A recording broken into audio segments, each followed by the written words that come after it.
Hi everybody, welcome again to Champion Trading. What we're showing you today, this is, as you can see, an all stainless steel pharmaceutical grade Ramsey Icore Autocheck. It's the Autocheck 9000 series.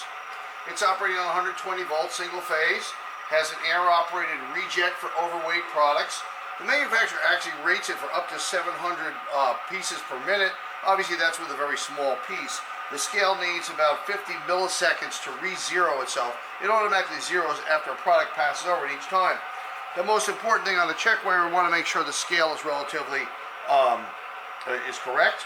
So we have a small test weight here. This is a 100 gram. You see a little brass test weight, and this will it'll actually sense the weight of this little piece of paper just to let it ride smoothly over the belts.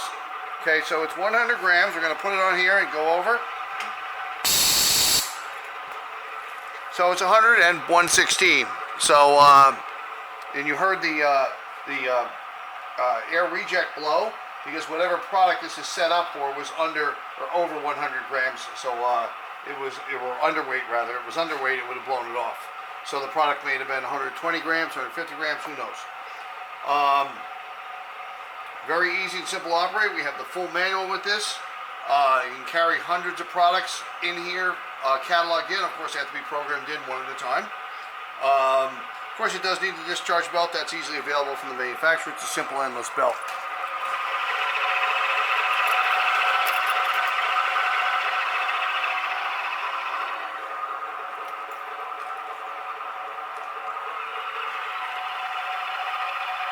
We have lots of equipment in our stock, both processing and packaging, so we do hope you'll visit our website at www.champtrading.com, and we look forward to hearing from you, and thanks for joining us for this video today.